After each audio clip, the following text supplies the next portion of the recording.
next summer.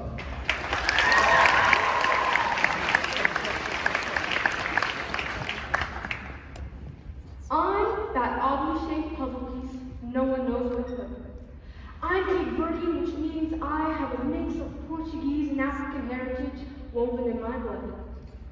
Being Cape Verdean comes with a range of benefits: amazing food, great rhythm, and a language that is so mixed you can understand more than Spanish, Portuguese, and even French. But it virtually signed me up for the reality of having no place to belong. Multiracial individuals represent an expanding population in America's diverse society.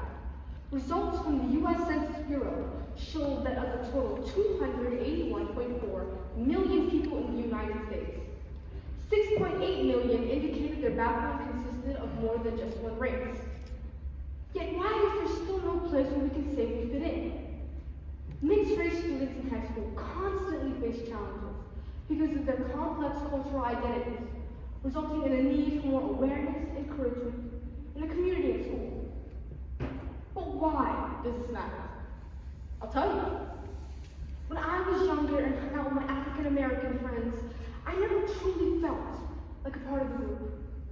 I didn't look like them, have the same mannerisms as them, and didn't understand any of the inside jokes because I was the only one who didn't take the Boston bus.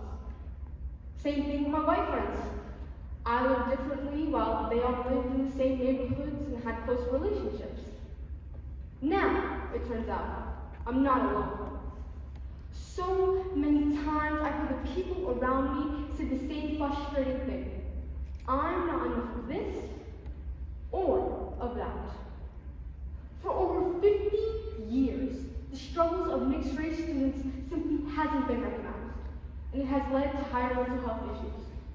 And the effect is obvious.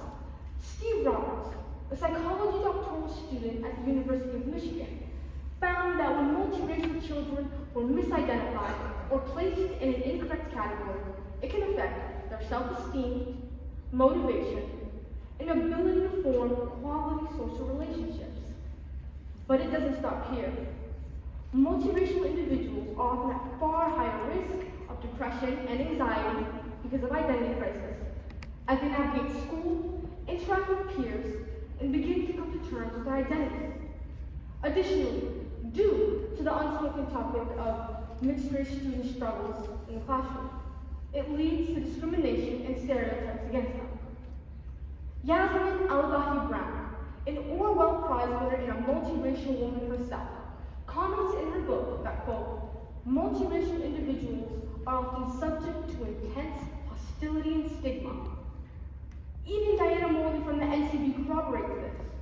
While curiously conducting a study on children's social experiences at school, she cites that she was, quote, concerned at the lack of understanding over what it meant to be mixed race.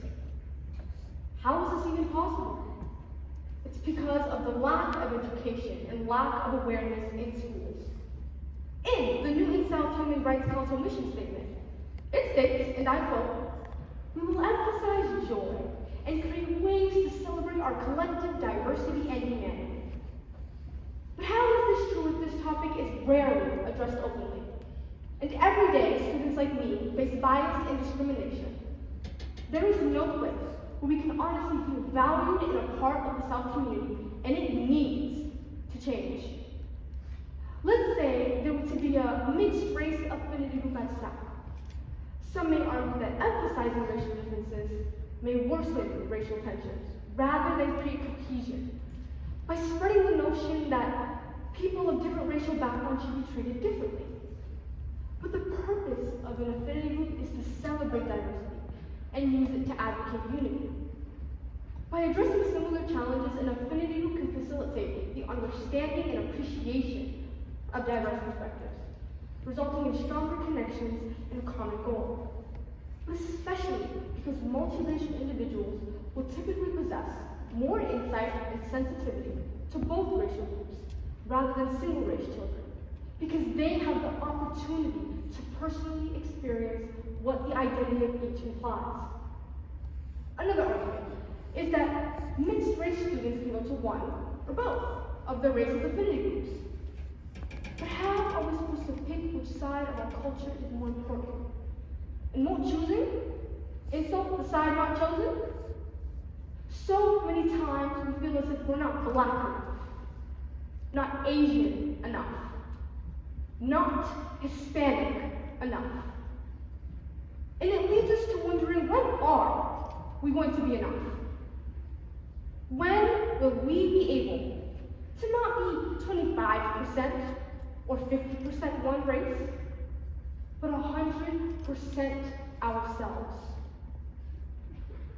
Maybe someday those racial categories will be dissolved, and we'll no longer have to choose. I'm that oddly shaped puzzle piece no one knows where to put. I'm Cape Verdean, which means I've had the privilege of embracing the mix of multiple identities within myself, navigating the delicate balance of heritage, traditions, and the complexities that come with being mixed race. Establishing an affinity group for students of mixed races will help in creating valuable relationships, fostering communication, and providing a place where students like me can come and share distinct experiences. It is not enough to stay silent. Now is the time to step up, educate ourselves, and demand real inclusion and respect for students of mixed races. Because for a better tomorrow, we must start today. Thank you.